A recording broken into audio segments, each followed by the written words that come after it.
या कार्यक्रमाचे प्रमुख वक्ते मार्गदर्शक राष्ट्रवादी काँग्रेस पार्टीचे शरद पवार साहेबांच्या गटाचे प्रदेशाध्यक्ष आदरणीय जयंतरावजी पाटील साहेब, उमेदवार बजरंग बाप्पा सोनवणे, सन्माननीय व्यासपीठ आणि जमलेल्या बंधू भगिनींनो, मी दोनच गोष्टी सांगणार आहे का?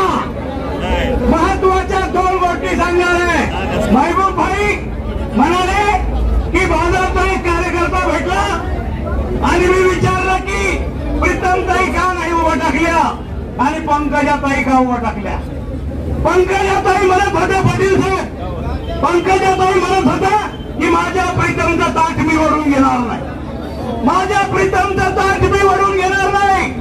मलाही खरं वाटलं मी सरसेनापती आहे, भगवान सेनेचा, राष्ट्रवादीचा, आता पवार साहेबांच्या, जयंत पाटील साहेबांच्या गटाचा कार्यकर्ता आहे। मलाही वाटलं ताई शब्द पाळतील। देवेंद्र फडणवीस म्हणाले ताई तुला उभं राहावं लागेल, नाही।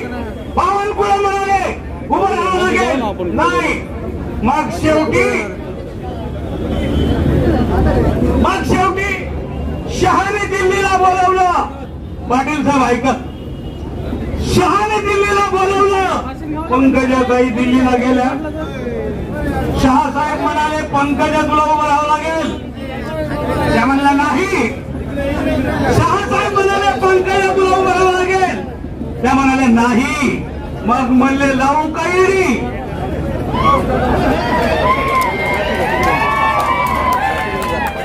मग म्हणले लावू काही। वैद्यनाथला ताई खाली बसल्या आणि सांगितलं येणे लावू नका, मी उभं राहते। आणि ताईने शब्द फिरवला, ताई उभं राहिल्या आणि प्रीतम ताई नाराज झाल्या। अरे एक उमेदवार आहे पंकजाताई, जिने आपला साखर कारखाना हायता मिळालेला, आपल्या वडिलांचा कारखाना, आम्ही उभा केलेला कारखाना पंकजाताईने हायता मिळालेला बंद पाडला। पण आमचा 72 उमेदवार बजरंग बाप्पा सोनवणे, शेतकऱ्यांचा मुलगा, याने मात्र साखर कारखाना आणि चांगला चालला। आमचा वैद्यनाथ बंद पडला, जगमित्र नागा गिरणी बंद पडली, आंबा कारखाना बंद पडला, एवढे कारखाने बंद पाडले। एवढंच नाही तर थर्मल पॉवर स्टेशन बंद पाडलं। आणि आता बहीण आणि भाऊ म्हणतात की आम्ही नोकऱ्यात येऊ। नारा कुठून जाणार नोकऱ्या आहे त्या नोकऱ्या घालवल्या। पाटील साहेब, देशभरीला कामगार लागले, वैद्यनाथ कारखान्याचे कामगार फूट पॉलिश करायले, आत्महत्या करायले, आहे त्यांच्या नोकऱ्या घालवण्याचं काम बहीण आणि भावाने केलंय। तेव्हा थर्मल बंद पाडलाय आणि म्हणून परळीची मार्केट जी मुंडे साहेबांनी भरभरून चालत होती, व्यापाऱ्यांचं चालत होतं, ती मार्केट कमिटी, ती परळीची मार्केट आता बंद पडली आहे। व्यापारी परेशान आहे, शेतकरी परेशान आहे, कर्मचारी परेशान आहे, कामगार तर देशोधडीलाच लागले आणि आता बहीण भाऊ एक झाले। काय बहीण भाऊ एक झाले, हे आवडलं का कुणाला? तुम्हाला आवडलं का? कोणी बहिणीकडून लढत होतं, कोणी भावाकडून लढत होतं, बहिणीकडचं नाराज झालं तर खालून वर जात होतं आणि भावाकडचं नाराज झालं तर वरून खाली येत होतं। आता कुठे वरून खाली टाकायचंय, खालच्याला वर टाकायचंय आणि ज्याला टाकलंय त्याला तोडवायचे, ज्याला टाकलंय त्याला तोडवायचे। मग कार्यकर्त्याला मार्ग नव्हता आणि ह्या कार्यकर्त्याला तोडवायचे आणि आता बहीण भाऊ एक झाले। म्हणून मी एकच विनंती करतो की हीच वेळ ह्यांना जागेवर आणायची, परळी मतदारसंघातूनही लीड देऊ, एवढं बोलतो आणि माझं भाषण संपवतो। जय हिंद, जय महाराष्ट्र। आदरणीय जयंतजी पाटील साहेब, आमच्या रजनीताई, जीवनरावजी मोरे, बलवरावजी पंडित, राष्ट्रवादी काँग्रेस पक्ष, काँग्रेस, आप, शेतकरी कामगार पक्ष आणि शिवसेनेची आमची बुलंदाते, शिवसेनेचे आमचे संपर्क प्रमुख, या सगळ्याच्या साक्षीनं आज बजरंग बाप्पांनी फॉर्म भरलाय। मला सांगा यातले किती जण तुम्हाला मतदान करणार आहे?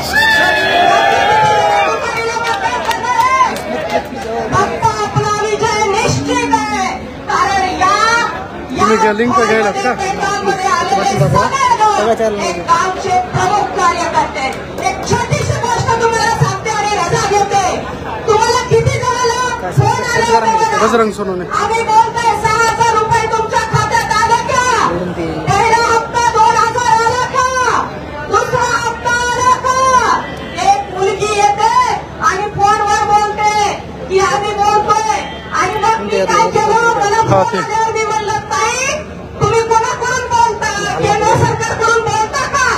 ताई म्हणल्या नाही मी भारतीय जनता पार्टीकडून बोलतेय. म्हणजे अशा प्रकारचं चित्र या देशात असेल तर निश्चितपणे आदरणीय शरदचंद्रजी पवार साहेब, आदरणीय सोनिया गांधी आणि आदरणीय उद्धव साहेब ठाकरे यांचे हात जर बळकट करायचे असतील तर तुम्हाला बजरंग बाप्पाच्या रूपानं संसदेमध्ये एक शेतकऱ्याचा पुत्र पाठवावा लागेल. एवढं लक्षात ठेवा. आदरणीय शरदचंद्रजी पवार साहेबांनी काय केलं अशा विचारणाऱ्या नरेंद्रभाई मोदी आणि अमित शहा आणि सगळ्या भारतीय जनता पार्टीच्या पिरवळीला मला विचारायचं आदरणीय शरदचंद्रजी पवार आणि राजीव गांधीच्या काळातच मला वाटतं या देशाची प्रगती झाली. कधी नव्हे तो गहू निर्यात व्हायला लागला. संपलं. हा देश अन्नधान्यामध्ये सुजलाम सुफलाम जर कोणी केला असेल तो आदरणीय पवार साहेबांनी केलंय. आमच्या महिलांचं उदाहरण घ्या. काल परवा एक नेते म्हणाले की या महाराष्ट्रामध्ये महिला आणि मुलींची अवस्था द्रौपदीसारखी होईल. अशा प्रकारचं महिला आणि मुलींचा स्वाभिमान गमावणारा पक्ष जर या महाराष्ट्रात काम करत असेल तर त्यांना त्यांची पायरी आमच्या महाराष्ट्रातल्या आणि आमच्या बीड जिल्ह्यातल्या महिला मतदार भगिनी दाखवल्याशिवाय राहणार नाही. आणि ही भारतीय जनता पार्टी बेटी पढाओ बेटी बचाओ बेटी को आगे बढ़ाओ म्हणते. परंतु हीच भारतीय जनता पार्टी मणिपूरची घटना तुम्ही विसरलात का? विसरू नका. आमच्या देशातल्या कुस्तीपट्टू मुलींची घटना विसरलात का? विसरू नका. भारतीय जनता पार्टीचे नेते मंडळी आमच्या मुलीवर महिलांवर राजरोसपणे अन्याय करतात हे विसरू नका. आणि येणाऱ्या 3 तारखेला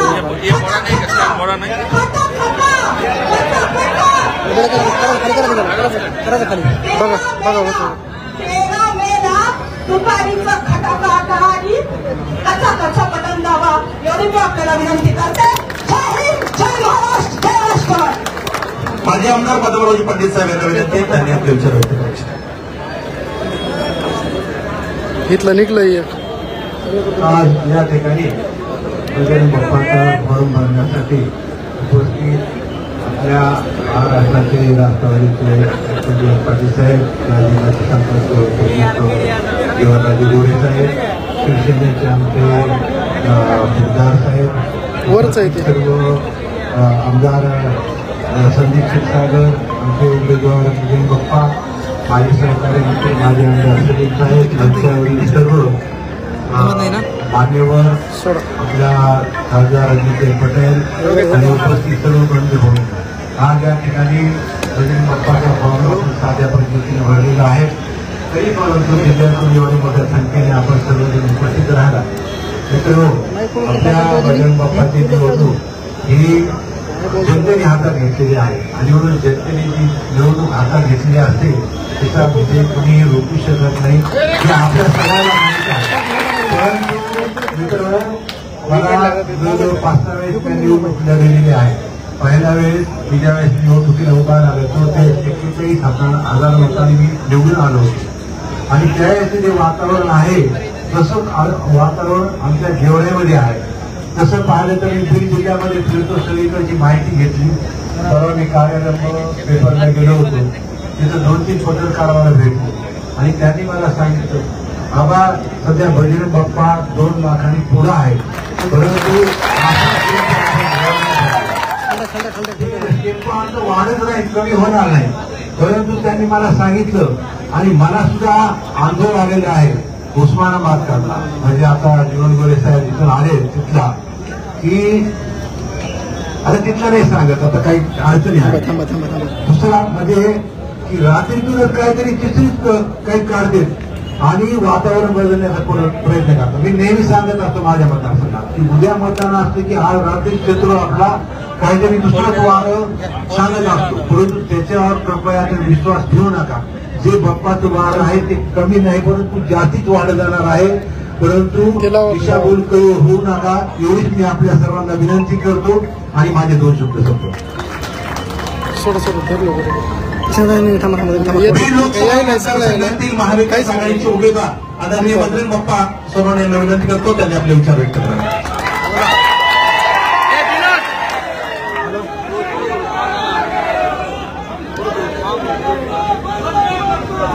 बीड लोकसभा तुम्ही घ्यायला खाली बसता मतदारसंघाचा महाविकास बीड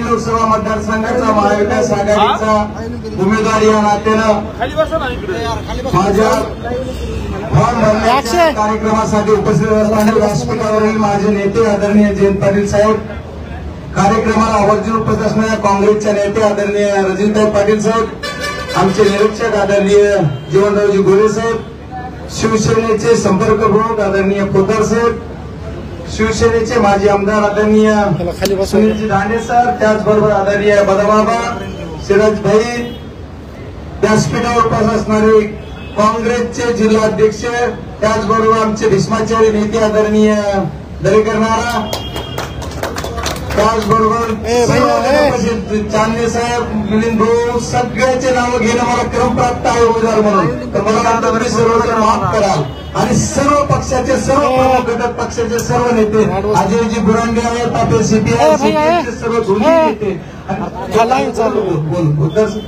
या आणि माझ्यासोबत असणारे काँग्रेसचे जिल्हाध्यक्ष आहेत, शिवसेनेचे 3 जिल्हा प्रमुख, नाव घेऊ का सर्वांचे, सर्व आणि सर्व तालुका प्रमुख म्हणजे काँग्रेसचे तर पुढेच बसले दादा आहेत सर्व आणि जमलेले सर्व पत्रकार बंधू, आमच्या सुशीलाताई पण आहे, डॉक्टर नरेंद्र काळे साहेब, सर्वांचे जेवढे घेता येते तेवढे सर्वजण, सिराजभाई, आपण सर्व साध्या पद्धतीनं अर्ज दाखल करायचा असताना सुद्धा तुम्ही सर्वजण एवढे साक्षर करायला आलात त्याबद्दल तुमचं मनपूर्वक आभार मानतो. आणि बीड जिल्ह्याची निवडणूक यावेळेस रंगात येते. बीड जिल्ह्याची निवडणूक वेगळ्या पद्धतीची. साहेब पत्रकार आम्हाला प्रत्येक वेळेस एकच विचारतात की तुमच्या सोबत मागच्या वेळेस नेते होते, आता तुमच्या सोबत कोण आहे? तर आम्ही सर्वजण एकच सांगतोय की आमच्या बरोबर ही सर्व जनता आहे. मागच्या वेळेस सत्तेचा वापर केला जात होता पण त्याच्यापेक्षा 5 पटीने यावेळेस सत्तेचा वापर गैरवापर केला जातोय हे तुम्हाला सर्वांना सांगायचं. या सर्व गोष्टी करत असताना आपण सर्वजण सर्व कार्यकर्ते एक दिलाने सर्व काम करतात. मला सर्वांना मीडियाच्या माध्यमातून आपल्या सर्वांच्या माध्यमातून पहिल्यांदा एक सांगायचं आहे की निवडणूक ही कुठल्या तरी टेक्निकल मुद्द्यावर कुठल्या तरी विश्वास गैरविश्वास करण्यावर न्यायचं हे काम विरोधी पक्ष करतोय आणि बजरंग सोनवणे आम्हाला मॅनेज आहे असं म्हणायचं काम केलं जात आहे. मी पहिल्यांदा आपल्या तमाम माझ्या बहादर मतदार आणि माझ्या नेतेगणाच्या सर्व साक्षीनं शिवाजी महाराजांची शपथ घेऊन सांगतो की मी मतदान तक आणि आज एक पोलखोल करणार आहे. मी तसा गेलोच नव्हतो, त्याचे साक्षीदार आदरणीय साहेब आहेत. ही पण एक राजनीती होते, त्याच्यामुळे याच्यावर कोणी काही बोलायची गरज नाही. ज्यांना ज्यांना वाटतं की बजरंग सोनवणे मॅनेज आहे म्हणायचं की भूत सोडायचंय त्यांना माझा सलाम आहे. त्यांनी एकच करा. पत्रकार विचारतात त्या पत्रकाराला एका सभेत बाईट देताना आमचे पालकमंत्री महोदय म्हणले की 4 तारखेच्या नंतर बजरंग सोनवणे आणखी माझ्या त्यांच्या छातीत दिसाल आणि बजरंग सोनवणेच्या. एक पत्रकाराने विचारलं की बजरंग सोनवणे असे म्हणले होते की तुम्ही त्यांच्या छातीत दिसाल तर म्हणलं कधी ते म्हणजे 4 तारखेच्या नक्की 4 तारखेच्या नंतर आम्ही दोघं आणखी त्यांच्या छातीत दिसू नक्की दिसू पण तुम्ही पवार साहेबांकडे 4 तारखेनंतर येणार असाल तर त्यावेळेस आम्ही दिसू. कारण त्यांचे ते 4 तारखेच्या नंतर यावंच लागेल त्यांना. कारण ती कुठे काय करणार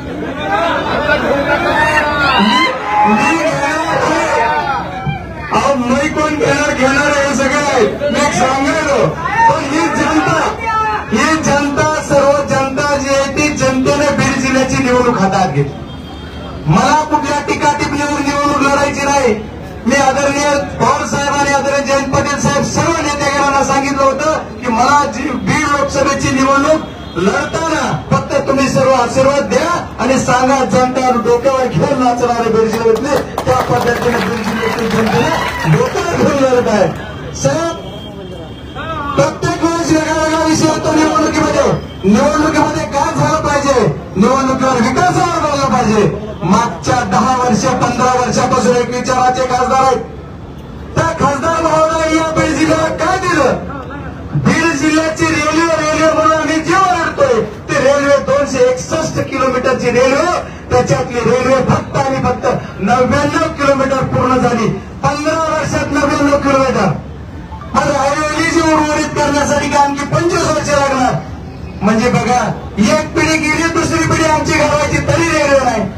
बीड जिल्ह्यामध्ये जेवढे नॅशनल हायवे झाले त्या नॅशनल हायवे एकही पूर्ण झालेला नाही. त्या जिम्मेदारीनं वक्तव्य करतोय. बीड जिल्ह्यातल्या नॅशनल हायवेवर जवळपास 2000 लोकांचे ऍक्सिडेंट झाले. कुणाचा पाय अपंगत्व झालाय, कुणाचा हात अपंगत्व झाला, कुणाचं डोकं झालंय, कुणी जीवनही गेलाय. याला जबाबदार कोण आहे? याला जबाबदार खासदार महोदय असं म्हणणारा मी कार्यकर्ता आहे. आणि रेल्वेने फॉर्म तर तीनदा येतात, त्याच्यावर काय बोलून फायदा नाही. रेल्वेने फॉर्म आता कुठं भरायचा? रेल्वेने त्यांचा फॉर्म तर काढला तिकीट. त्यामुळे खरं बोलणार नाहीत. आता ज्या प्रतिस्पर्धी उमेदवार आपल्या समोर आहेत त्या म्हणला आता मी माझ्या बहिणीचं ताट ओढून घेणार नाही.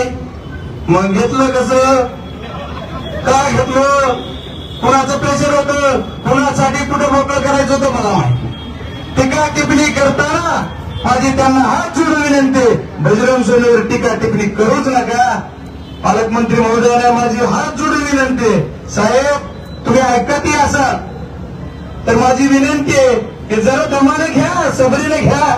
आमची अवकात काढू नका. आमची अवकात बीड जिल्ह्याला माहित आहे. बजरंग सोन्याची अवकात काय? बजरंग सोनेने येडेश्वरी कारखाना उभा केला, इथेनॉलचा प्रोजेक्ट 400 केलपीडीचा उभा केलाय आणि त्याचबरोबर दुसरा सुद्धा पश्चिम महाराष्ट्रात एक कारखाना घेऊन चालवतो. ही बजरंग सोनेची अवकात आहे. तुम्ही 26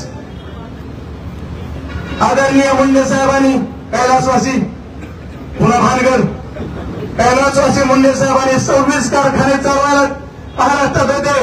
ते कारखाने झिरो केले आणि आपण सुद्धा 2-3 कारखान्याचं बघितलंय. ते कोणाचं कुठं काय झालंय त्याच्यामुळे माझी अवकात काढू नका. हात जोडून विनंती आपल्याला. मी आपल्याला सांगितलं होतं की जरा दमाने घ्या, जरा दमाने घ्या. पण तुम्ही रोज गडबड करायला पुन्हा आमचा प्रारंभ ठरविला. बीड जिल्ह्यातल्या जनतेचा तुम्ही तिथे प्रारंभ ठरवला. अरे तुमच्या स्वार्थासाठी तुम्ही एक झाला असाल पण बीड जिल्ह्यातल्या जनतेचा प्रारंभ ठरवण्याचा अधिकार कुणालाच नाही. बीड जिल्ह्यातल्या जनतेचा प्रारंभ ठरवायचा आणखी कुणी माईचा लाल बाला ठरवणार आहे. बीड जिल्ह्यातली जनता तुमचा आमचा सर्वांचा प्रारंभ ठरवणार आहे. त्याच्यामुळे कुणी कुणाला टीका टिप्पणीवर निवडणूक निघू नका. आणि जर टीकाच करायची असली तर होण्या मला मैदान गोळाजवळच आहे, आम्हाला काही अडचण आहे. मी बी तुमच्या बरोबरच काम केलंय. आणि राजकारणाचा अनुभव म्हणाल तर तुमच्यापेक्षा 15 वर्ष अगोदर राजकारण ग्रामपंचायत राहिली. 92ला मी राजकारणात आले, तुम्ही 2002 आलात. त्याच्यामुळे लय नको. काही साहेब आमच्या 2009 आल्या. त्यांनी म्हणलं की राजकारणाचा काय अनुभव आहे. मी जर खासदार झाले तर मोदी साहेबांना बोलवलं आणि मोदी साहेबांकडून विकास आणेल. मग आता कुणी 10 वर्ष अडवलं होतं? 10 वर्ष कुणी अडवलं? 10 वर्ष. अरे तुम्ही साधा खासदार फंड वापरू शकला नाहीत. जे आता मला वाटतं हे किती लाजिरवाणी घटना आहे. बीड जिल्ह्यासाठी अशोभनीय गोष्ट आहे की बीड जिल्ह्याच्या खासदाराचा फंड वापस घ्या. मी कधीही टीका करणार नाही पण तुम्ही बोललात त्याचं उत्तर नक्कीच देणार. इथून पुढे सुद्धा जाहीर सांगतो मला टीका टिप्पणी करायचीच नाही. मी एकच सांगणार आहे की आदरणीय शरदचंद्रजी पवार साहेब आणि पार्टी माझे अध्यक्ष यांच्या सर्वबरोबर एकनिष्ठतेने काम करताना मी सर्व जनतेची एकनिष्ठ राहील आणि जनतेबरोबर एकनिष्ठतेने काम करत. हे सर्व गोष्टीचा पोलकल करताना खासदार झाल्याच्या नंतर मी तुम्हाला ज्या गोष्टी सांगितल्या, रेल्वे खासदाराचं काम आहे. माझ्या पुढच्या टर्म मध्ये रेल्वे परळीला घेऊन जाणार म्हणजे जाणार, हे तुम्हाला आश्वासन देतो. आणि बीड जिल्ह्यातले जे नॅशनल हायवे जे बंद करून घे, गुत्तेदाराला भेटायला वेळच नाही यांना. ज्या गुत्तेदारांनी वेळेत काम केलं नाही, ज्यांनी ते काम केलं नाही, त्याची कुठं बैठक घेतली नाही, त्याच्यावर कधी कोणी एखादं आढावा घेतला नाही, त्या आढाव्यातून तुम्ही विचारला पाहिजे होतं की का होत नाही. मी ते रस्ते 6 महिन्यात कंप्लीट करून देणार असं तुम्हाला सर्वांना विचार देतो. आणि बीड जिल्ह्यातलं ज्या वेळेस मी खासदार होईल त्याच्यानंतर बीड जिल्ह्याचं माग असले पण दूर करण्यासाठी प्रामाणिक प्रयत्न करेल आणि बीड जिल्ह्याच्या प्रत्येक तालुक्यात एक तरी इंडस्ट्री उभी करेल असा शब्द तुम्हाला सर्वांना सगळ्या साक्षीने देतो. आणि बीड जिल्ह्यात आता काय म्हणलं जातंय की आम्ही रुग्णांना, अरे विमा हा विषय तुमचा कोणाचा नाही, ते सरकारचं श्रेय असं म्हणणारा कार्यकर्ता मी नाही. आणि जर श्रेय घेत आहे तर 2020चा विमा कुठे, 2020चा विमा उस्मानाबादला मिळतोय, धाराशिवला मिळतोय, परभणीला मिळतोय, लातूरला मिळतोय, माझ्या बीडला का मिळत नाही याचा उत्तर दिला पाहिजे. त्याच्यामुळे तुम्ही आता सुद्धा कुणाला अग्रिम मिळाले, आमच्यासारख्या कुणाला मिळाला नाही, एखाद्याला मिळालं नाही. बोलायसारखे भरपूर होते पण जास्त काही न बोलता मी तुम्हाला एकच सांगाल, सिंचनाचा विषय एवढा मोठा आहे. नुसत्या सभेमध्ये माझं जे उद्दिष्ट आहे ते सांगतो तुम्हाला की बीड जिल्ह्यातल्या जनतेचं माझं दरडोई उत्पन्न वाढवण्यासाठी मी प्रामाणिक प्रयत्न करेल. भाषणात बोलणार नाही, ते करून दाखवल. एलेश्वरीच्या माध्यमातून मी करत असताना बीड जिल्ह्यात सर्वाधिक भाव द्यायचं काम मी एलेश्वरीच्या माध्यमातून केलेलं आहे आणि ते करणार आहे. आता परत एक परवा टीका झाली छोटीशी त्यांच्या दृष्टीने, माझ्या दृष्टीने खूप मोठी. ते म्हणले बजरंग सोनवणेच्या शेतात काय पिकतंय बघावं लागेल. एवढे दिवस बघितले नाही का तुम्ही? इतक्या दिवसात बरं तुमच्याकडे सरकार आहे, तुम्हाला कसं बघायचंय तसं बघा, दुर्बिणीनं बघा, तुम्हाला कसं बघता येतंय ते बघा. आणि तुम्ही ज्यावेळेस बघताल त्यावेळेस आम्ही बघू की तुम्ही कसं बघणार आहे. त्याच्यामुळे काय चिंता करायची गरज नाही. माझी शेवटची विनंती आहे, शेवटच्या श्वासापर्यंत मी साहेबांसोबत राहील अशी शपथावर सांगितलंय, काम करेल ते सांगितलंय. पण या गोष्टीतून यांनी आता दुसरं काय हातार काढणार मला माहित आहे, पण ते आज जाहीर नाही बोलणार कारण खूप वेळ कमी, सर्वांना बोलायचं एवढं तुम्हाला किती गरमत आहे. मी एकच सांगतो, हात जोडून विनंती त्यांना करतो की बहीण भावाला तुम्ही रही एक झालात लवकर, पण बीड जिल्ह्यातली जनता आहे यांनी काय करावा. मला ज्या 5,09,108 लोकांनी मतदान दिलंय त्यांचा सन्मान करणं बजरंग सोनवणेचं काम आहे आणि त्यांचा स्वाभिमान राखण्याचं त्यांचं काम आहे. त्याच्यामुळे मी हा निर्णय घेऊन परत निर्णयांना उभा आहे. आदरणीय साहेबांनी मला जयंत पाटील साहेब असतील आणि शरद पवार साहेबांनी सांगितलं की तू लोकसभेची निवडणूक लढायची म्हणजे लढायची, म्हणून मी निवडणूक लढत आहे. त्याच्यामुळे मी सर्वांना विनंती करणार आहे की बाबा ही निवडणूक मी बजरंग सोनवणे म्हणून नाहीये तर तुम्ही सर्वजण बजरंग सोनवणे म्हणून लढा आणि तुम्ही सर्वजण टीम लढा. प्रमुख कार्यकर्ते आहात, वार्डाचे नगरसेवक आहेत, सर्व सरपंच आहेत, सर्वजण प्रमुख आहात. तुम्ही जो काही शब्द द्याल खासदाराच्या अखत्यारीत येणारा तो शब्द प्रामाणिकतेने पूर्ण करणार असा शब्द सर्वांना देतो. आणि परत एकदा ही बीडची सभा आहे, मी कॉर्नर आपण एक छोटी खाली आपण बसलो एकत्र संवाद करायला, पण या सभेतून बीड जिल्ह्यातल्या सर्व तालुक्यांना मी जिथं ऊस आहे त्यांना आश्वासित करू इच्छितो. बीड जिल्ह्यातल्या कुठल्याही तालुक्यामधल्या ऊसाचा प्रश्न राजकारण होऊ देणार नाही, तो आम्ही आणायचा प्रामाणिक प्रयत्न करू असा शब्द देतो. आणि मला माझं जे चिन्ह आहे तुतारी, या तुतारीदारी माणसाच्या चिन्हासमोरचं बटन दाबून मला मतदान रूपी आशीर्वाद द्या आणि बीड जिल्ह्याचं प्रतिनिधित्व करायची संधी द्या अशी अपेक्षा व्यक्त करतो. इथंच थांबतो. जय हिंद, जय राष्ट्र. लोकसभा मतदारसंघाच्या या निवडणुकीतल्या अर्ज भरण्याच्या पहिल्या दिवसाच्या या सभेत ही सभा आता उत्तराकडे राहते. अत्यंत महत्वपूर्ण अशी 2 भाषणं या ठिकाणी होणार आहेत. आदरणीय या जिल्ह्याच्या खासदार, 2दा राज्यसभा आणि 1दा लोकसभेचा सुद्धा त्यांना अनुभव आहे, अशा आदरणीय खासदार आदरणीय रणजित पाटील साहेब यांना विनंती करतो त्यांनी आपले विचार व्यक्त करावे.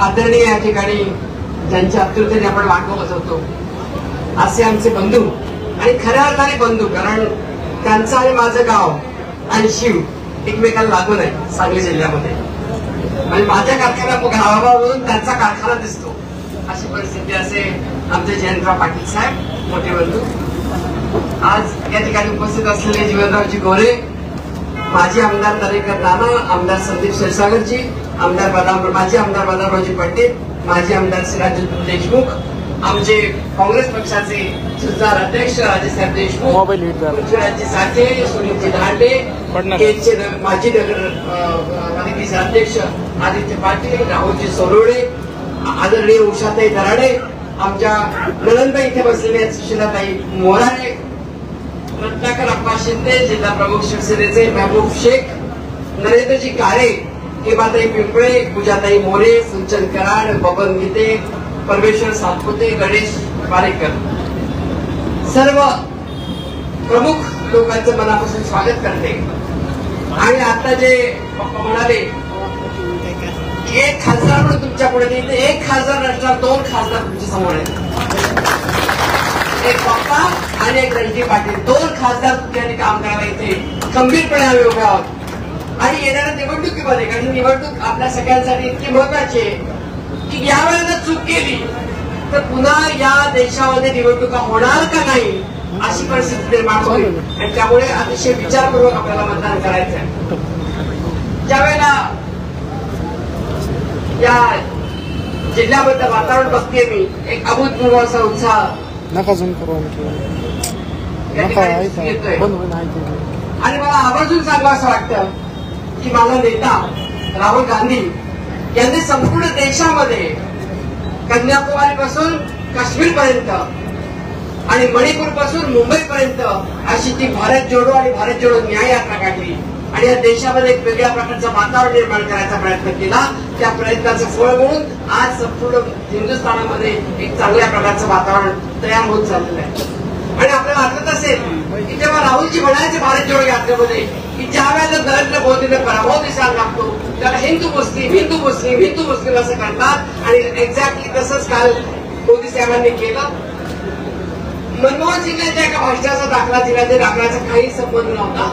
मनमोहन सिंगांनी सगळ्यांचं नाव घेतलेलं होतं, पण आता परत ते म्हणतात की मनमोहन सिंगांना असं म्हणायचं होतं की मुस्लिम लोकांना या जास्त सवलती दिल्या पाहिजेत. पण असं मानणारा काँग्रेस पक्ष नाहीये.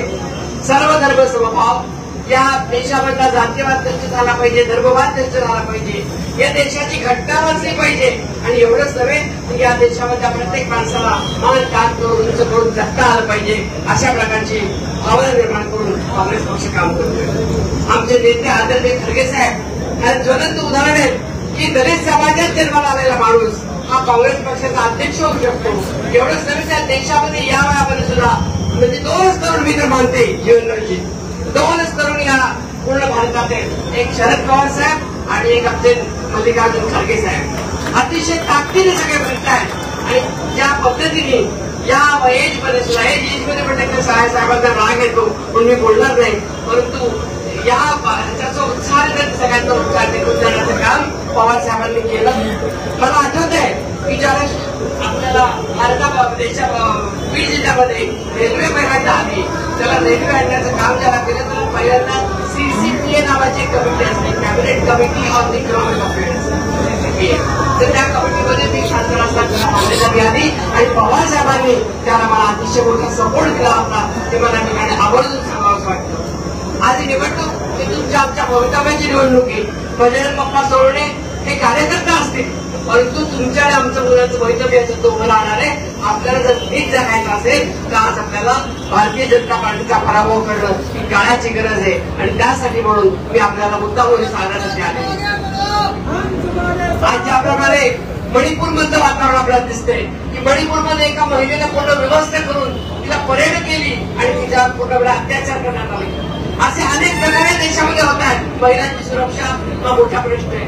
जे 5 न्याय राहुल गांधी मागतायत ते काँग्रेस पक्षाने आमचं माहितीपत्रक साकार केलेलं आहे, आमचं मागणीपत्र केलेलं आहे. 5 प्रकारचे न्याय हवेत. एक म्हणजे आमचे युवक ज्या भटकताना दिसतात त्या युवकांना न्याय मिळाला पाहिजे, त्यांना नोकरी मिळाली पाहिजे. आणि पहिली नोकरी पक्की हा माध्यमातून आम्ही आलेलो आहे.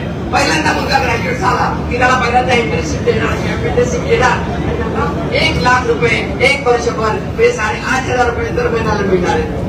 दुसरं म्हणजे आमच्या महिलांना ज्या गरीब घरातल्या महिला आहेत, त्या मुख्य महिला ज्या असतात त्यातली, तिला 1 लाख रुपये वर्षाला तिच्या नावावर दिले जाणार सरकारकडनं, आमच्या सरकारला आल्यानंतर.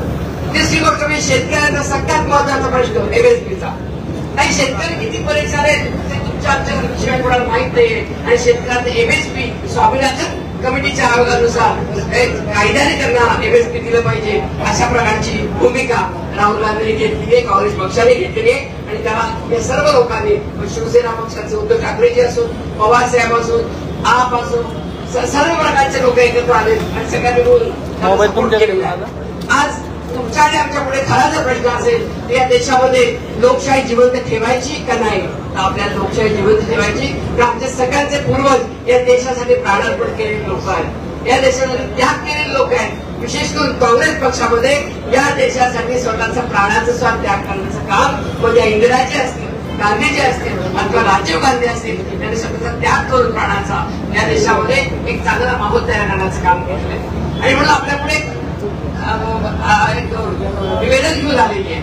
ही निवडणूक जी आहे ही निवडणूक कुठल्या एका व्यक्तीची नाहीये, ही निवडणूक विचारांची, 2 विचारधारांची लढाई आहे. या विचारधारेमध्ये गरीब नाहिरे लोक वर्गाच्या बाजूने राहणारे लोक जे त्यांच्या बाजूने राहायचं का फक्त गुडभर श्रीमंत मग अदानी असो अंबानी असो या लोकांच्या बाजूने सगळा पैसा देशात नायकांच्या झोळीत टाकणारे नरेंद्र मोदी असोत अशा प्रकारे आपण द्यायचे की नाही, हे अशा प्रकारे आपण विचार केला पाहिजे.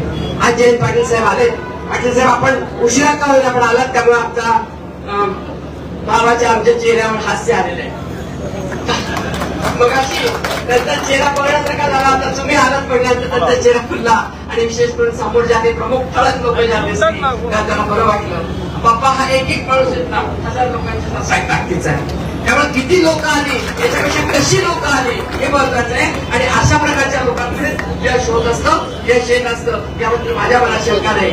आदरणीय जयंत पाटील साहेबांना मी सांगेन की आपण सविस्तर अशा पद्धतीने आम्हाला मार्गदर्शन करावं. आणि आम्ही ज्या पद्धतीने पवार साहेबांनी सांगितलं आपण सांगितलंय आणि आमच्या काँग्रेसच्या नेत्यांनी सांगितलंय, शिवसेनेच्या नेत्यांनी सांगितलंय, त्याप्रमाणे आम्ही ही इलेक्शन पुढे घेऊ. याबद्दल तुमची शंका आपण बाजूने. या जिल्ह्यामध्ये राष्ट्रवादी काँग्रेस शरद पवार गट हा निवडून येणार याच्यामध्ये माझ्या मनात कुठली शंका नाही. काळ्या निर्णयाची पांढरी ठेवली. धन्यवाद. यानंतर एक महत्वपूर्ण 4 प्रवेश आणि 1 पाठिंबा या ठिकाणी साहेबांच्या हस्ते होतोय. नेकनूर ग्रामपंचायतचे सदस्य सर्व सन्माननीय सय्यद साजिद अली बाबूभाई इजरुद्दीन आणि त्यांचे 4 ग्रामपंचायत सदस्य नेकनूरचे या ठिकाणी जयंत पाटील साहेब यांच्या हस्ते या ठिकाणी पाठिंबा देत आहेत, प्रवेश करत आहेत राष्ट्रवादी पक्षामध्ये. विजयकांत दादा साहेब यांना विनंतीने पुढे यायचंय.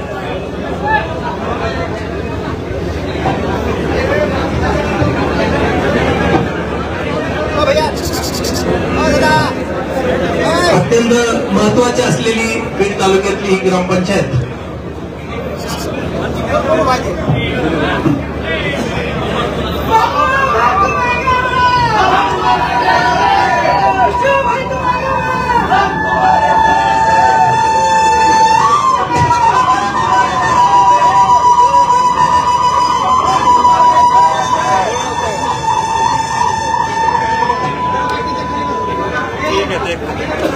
फोटो आने वाला ना उनका.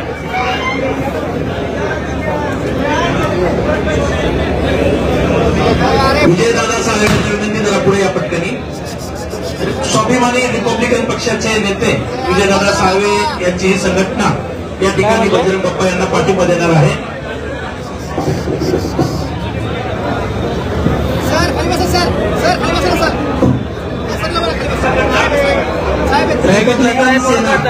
स्वाभिमानी अशोक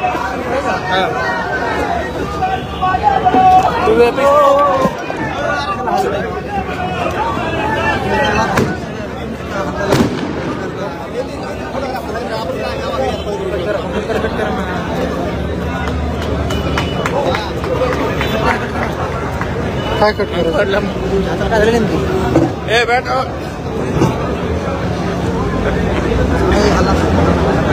ट्रायपॉड काढा बरं. शेवटचे ह्यात काढा आणि पिवळ्या पिशवी ते ठिकाणी काही राजकीय पक्षाकडून गृहीत धरलं जातं, परंतु आज आपल्या उपस्थितीमध्ये वंदनी समाजातील पटेश हरिदास वळणे हे ग्रुप मेन मुकदम आहेत. तसेच त्यांच्यासोबतच्या सर्व कार्यकर्ते या ठिकाणी प्रवेश होणार आहे. तरी पपेश वळणे यांनी समोर यायचंय. पपेश वळणे आणि त्यांच्या सहकारी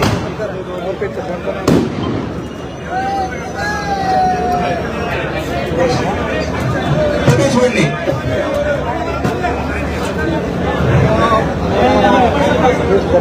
आता सोड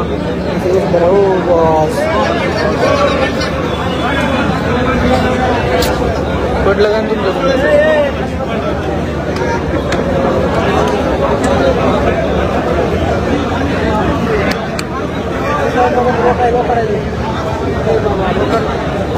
मोठे हेच करा.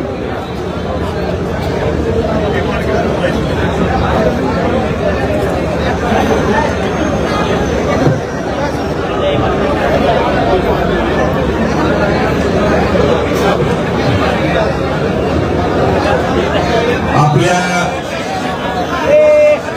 सगळ्यांच्या वतीने एक शेतकरी पुत्र बजरंग बाप्पा यांचं एक पोस्टर रिलीज करतोय आपण. ते पोस्टर सगळ्यांनी हातात धरावं ही विनंती.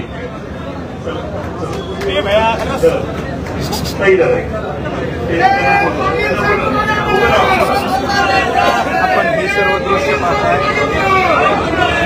पुढे लवकर जरा बाहेर जाऊ. उभं राहू. यांच्या हातात द्यायचं, पुढे मागे जाऊ नका.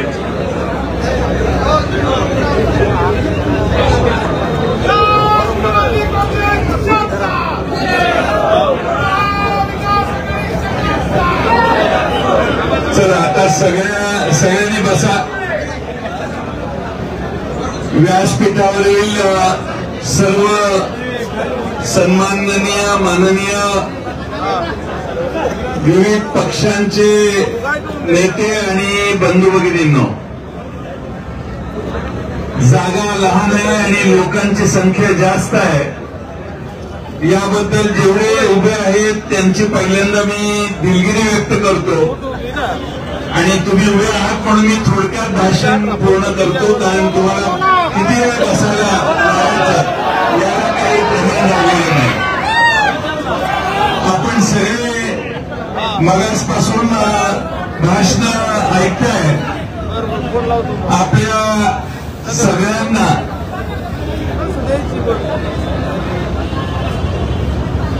आपल्या लोकसभेच्या निवडणुकीमध्ये काँग्रेस पक्ष, शिवसेना उद्धव बाळासाहेब ठाकरे, राष्ट्रवादी काँग्रेस शरदचंद्र पवार पक्ष, राज्यातला भारतीय कम्युनिस्ट पक्ष, मार्क्सवादी कम्युनिस्ट पक्ष, शेतकरी कामगार पक्ष, या राज्यातील समाजवादी पक्ष आणि अनेक Republican Sena, democratic party of इंडियाचे आमचे जान्हवे साहेब आहेत. अशा सगळ्यांनी या आघाडीला पाठिंबा दिलेला आहे. आणि त्या सगळ्यांच्या वतीनं बजरंग बाप्पांची उमेदवारी या मतदारसंघात उभी केलेली आहे. स्वाभिमानी रिपब्लिकन सेना यांनी देखील आता ताजा पाठिंबा आज दिलेला आहे. मी त्यांचेही आभार मानतो. पण सगळ्यांच्या वतीनं बजरंग बाप्पांची उमेदवारी या मतदारसंघात देण्यात आलेली आहे. आज आपल्या सर्वांना माझी विनंती आहे, फार मोठ्या प्रमाणात महाराष्ट्रातल्या वेगवेगळ्या भागात फिरून आल्यावर मला असं दिसतंय की महाराष्ट्रात जनता महाविकास आघाडीचे जिथं जिथं उमेदवार दिसतील तिथं प्रचंड गर्दी करून त्यांना विजयी करण्याच्या प्रयत्नात आहे. उद्याच्या लोकसभेच्या निवडणुकीमध्ये 32-35 खासदार जरी आपले महाविकास आघाडीचे निवडून आले तरी आश्चर्य वाटणार नाही. एवढं महाराष्ट्रात जबरदस्त वातावरण निर्माण झाले. शरद पवार साहेब ज्या ज्या ठिकाणी जात आहेत हजारोच्या संख्येने त्यांचं स्वागत लोक करायला आजही रस्त्यावर उभे असतात. उद्धवजी ठाकरे ज्या ज्या ठिकाणी जातात त्यांच्या प्रचंड सभा वेगवेगळ्या ठिकाणी होत आहेत. राजीवजी गांधी, प्रियांका गांधी, काँग्रेसचे नेते सगळे ज्या ज्या ठिकाणी जातात त्यांचं मोठ्या प्रमाणात स्वागत होत आहे. याचा अर्थ मी असा काढतो की महाराष्ट्रामध्ये लोकांचं जनमत हे महाविकास आघाडीच्या बाजूने झुकलेलं आहे. बीड लोकसभा मतदारसंघामध्ये मागच्या 5 वर्षात 10 वर्षात काय झालं हे तुम्हा सगळ्यांना माहिती आहे. पुन्हा जाहीर सभेत येईन त्यावेळी त्याचा अधिक खुलासा आम्ही सगळे करू. पण आता बजरंग बाप्पांची उमेदवारी तुम्ही सगळ्यांनी ताकदीनं लढवायची. आपल्याकडे नेते जास्त नाहीये पण जनता प्रचंड आहे आणि जनतेच्या जीवावर बजरंग बाप्पांची उमेदवारी यावेळी आपण ठरवलेली आहे. बजरंग बाप्पा यांनी मागची लोकसभा लढवली त्यावेळी 5 लाखापेक्षा जास्त मतदान त्यांनी घेतलेलं होतं. त्यावेळी काही त्रुटी राहिल्या, काही अडचणी होत्या, वेगवेगळ्या भागात वेगवेगळी परिस्थिती होती. आज मात्र महाराष्ट्रातली आणि खास करून बीड जिल्ह्यातली परिस्थिती प्रचंड बदललेली आहे आणि म्हणून बजरंग बाप्पा विजयी होणार ही आता काळ्या दगडावरची रेष आहे. तुम्हा सर्वांना माझी विनंती आहे की गाव सोडू नका, गावातला बूथ सोडू नका. ज्या ठिकाणी बूथवर आपली संख्या कमी असेल तिथं माणसं उभी करायची व्यवस्था आतापासून करा. ज्या ज्या गावामध्ये आपण कमी आहोत ती गावं कशी सुधारायची याच्या प्रयत्नात लागा. आज पहिली आमदार म्हणून जी लोक होती ती आमच्यातून निघून गेली पण त्या मतदारसंघातली सामान्य कार्यकर्ते, नव्या पिढीतले नव्या फळीतले कार्यकर्ते आता पुढे यायला लागलेले. नवं नेतृत्व अशाच अपघातानं तयार होतं. नव्या नेतृत्वाला पुन्हा संधी नसते. हीच परिस्थिती आहे बीड जिल्ह्यामध्ये. आपल्याला प्रत्येक मतदारसंघात नवं नेतृत्व, नवे कार्यकर्ते घडवण्याची आणि पुढे आणण्याची आणि म्हणून आपण सगळ्या पक्षाचे सहकारी एकत्रित येऊया आणि प्रत्येक मतदारसंघ 3-3.5 महिन्याने विधानसभेच्या निवडणुका आहेत. फार वेळ नाही आहे आणि त्यामुळं आपल्या प्रत्येक विधानसभा मतदारसंघात बजरंग बाप्पांना मताधिक्य कसं मिळेल हे बघण्यासाठी आपण सगळ्यांनी प्रयत्नशील राहावे. आज आपल्या सगळ्यांना मी मगाचपासून आपल्या सगळ्यांची भाषणं ऐकतोय. भाषणं ऐकताना असं दिसतंय आणि मला माहिती आहे की बीड जिल्हा हा मराठवाड्यात सगळ्यात मागे राहिलेला जिल्हा आहे. या बीड जिल्ह्यामध्ये जे जे करणं आवश्यक होतं ते घडलं नाही, पूर्ण झालं नाही, अर्धवट राहिलं आणि याला जबाबदार या जिल्ह्यात ज्यांना आपण दिल्लीला पाठवलं त्यांची अकृती किंवा कृतीशीलता कमी पडली असा त्याचा अर्थ आहे. आज आपण आपला उमेदवार असा निवडू की जो उमेदवार ताकदीनं दिल्लीमध्ये जाऊन काम करेल. या ठिकाणी आपल्या सगळ्यांना दिल्लीला आपल्या मनासारखा खासदार पाठवण्याची व्यवस्था करावी. त्याशिवाय गावागावातले प्रश्न सुटणार नाही. दिल्लीचा या मतदारसंघातला जो आर्थिक स्रोत आहे विकासाचा तो जर ठामपणाने पूर्ण करायचा असेल तर आपल्याला बजरंग बाप्पाशिवाय पर्याय नाही. आता शेवटी एका घरात सगळे एकत्रित आलेत, मला त्यांच्याबद्दल काय म्हणायचं नाही. पण हा बीड जिल्ह्याचा प्रश्न आहे, हा जनतेचा प्रश्न आहे, एका कुटुंबाचा प्रश्न नाहीये. जनतेच्या वतीनं बाप्पांची उमेदवारी आपण दिलेली आहे. बाप्पा मधल्या काळात बरेच जण मला म्हणायचे की बाप्पा तुमच्याकडे नव्हते, तिकडे गेले, इकडे गेले. पण बाप्पा जिथं जातात ते मला विचारल्याशिवाय जात नाही. बाप्पाने बरोबर आहे ना, बाप्पा तिकडे गेलेच नाहीत. बाप्पा इकडे येणार हे मला सांगितलं. मला त्यांनी आपला पक्ष फुटला त्या दिवशी फोन करून सांगितलं मी लोकसभेला उभा राहणार आहे साहेब. त्यामुळे मी म्हटलं काय चिंता करू नका, तुम्ही तयारीला लागा. आज आपण सगळे या निमित्ताने एकसंघ होऊ. मी काँग्रेस पक्षाच्या नेत्या ताई आलेल्या आहेत, शिवसेनेचे आमचे पोतदार साहेब इथं आलेले आहेत, टीपी मंडळांची एक मोठी भर आमच्यात पडलेली आहे. गुलचंद कराडांची टीपी मंडळ मला परवा यायला भेटले. गुलचंद कराडांची भेट आता इथं झालेली आहे. ते दोनदा पवार साहेबांना भेटून गेले. त्यांचंही एक मोठी भर पडली आहे. गीते साहेब आमचे तरुण तळपदार नेते आज काम करतायत.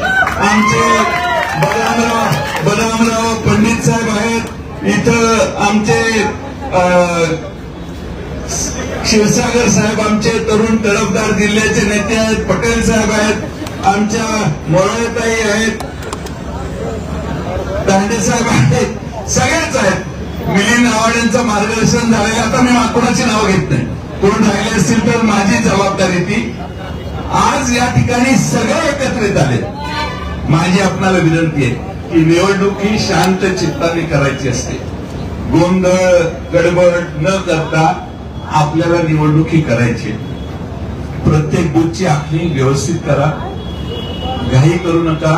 मतदान आणि निर्णयाचा दिवस याला जास्त महत्व द्या. कुणाचा मान अपमान या त्या गोष्टी महत्वाच्या नाही. आता ही लाट महाराष्ट्रात पवार साहेब, उद्धवजी आणि राहुल गांधी यांची मिळून जी महाराष्ट्रात लाट आहे, ही महाराष्ट्रातली लाट शाहू फुले आंबेडकरांचा विचार टिकवण्यासाठी आहे. संविधान वाचवण्यासाठी आहे. महागाई आणि बेकारी पूर्णपणाने देशाची संपवण्यासाठी आहे. काँग्रेस पक्षाने एक जाहीरनामा काढलेला आहे. त्यामध्ये या देशात 30 लाख रोजगार, 30 लाख केंद्रीय नोकऱ्या केंद्र सरकारने भाजपच्या भरलेल्या नाहीत. त्या 30 लाख नोकऱ्या आम्ही सत्तेत आल्यावर पहिल्यांदा भरू आणि त्यातल्या 50% नोकऱ्या या महिलांना देऊ अशी मोराळेताई घोषणा त्यात केलेली आहे. त्याचबरोबर आशा वर्कर आणि अंगणवाडीच्या सेविका यांना केंद्राने जेवढे पैसे आता देतं त्याचा दुप्पट करू आम्ही अशी देखील घोषणा त्यांनी केलेली आहे किंवा त्यात कमिटमेंट दिलेली आहे. या देशातल्या जे गरीब घरातल्या महिला आहेत त्या गरीब महिलांना आम्ही 1 लाख रुपये दरवर्षी देऊ अशी देखील भूमिका त्या जाहीरनाम्यात केलेली आहे. आज या देशामध्ये जीएसटीने तुम्हाला जर्जर केले. तुमच्या पायातल्या चपलेपासून टोपीपर्यंत, तुमच्या अन्नापासून तुम्ही खरेदी कराल त्या सगळ्या गोष्टी जीएसटी कट करतं सरकार. त्या जीएसटी गरिबांना त्या जीएसटी मधून मुक्त करणं, शेतकऱ्यांच्या शेती अवजारावरचे जीएसटी पूर्णपणाने काढणं आणि या देशामध्ये कर्जमाफी करण्याच्या विषयी विशेष एक यंत्रणा तयार करणं, अशा देशातल्या शेतकरी, शेतमजूर, झोपडीत राहणाऱ्या माणसाला आज या ठिकाणी अतिशय चांगलं आश्वासन हे आमच्या महाविकास आघाडीच्या वतीनं देण्यात आलेलं आहे. दुसरं एक सांगतो. काल परवा मी मोदी साहेबांचं भाषण ऐकलं. त्यांनी सांगितलं की काँग्रेस ही महाराष्ट्रामध्ये विकासाच्या विरोधातली भिंत होती. मग त्या भिंतीतल्या विटा काढून तुम्ही स्टेजवर का घ्यायला लागलाय?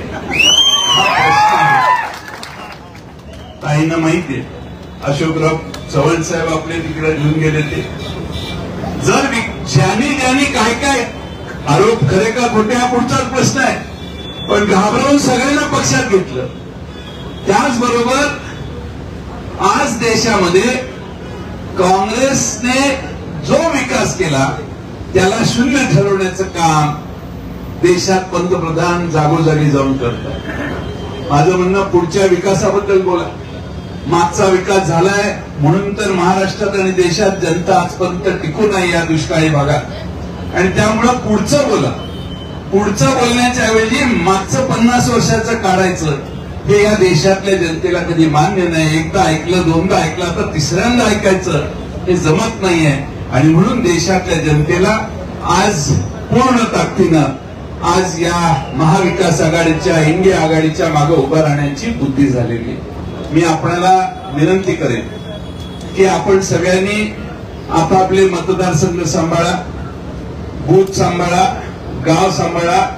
मी सगळ्या विधानसभा क्षेत्रात येऊन त्या ठिकाणी आपण सभा घेऊ. स्वतः खुद्द पवार साहेब देखील या ठिकाणी येणार आहेत. त्यांच्या सभा होती.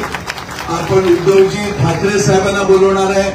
आमच्या ताईंनी जरा वशिला लावला तर राहुल गांधीजी पण या ठिकाणी येतील असा मला विश्वास आहे. आपण सगळ्यांनी ताकदीनं यंदा हा निर्णय बजरंग बाप्पांच्या पारड्यात घालू.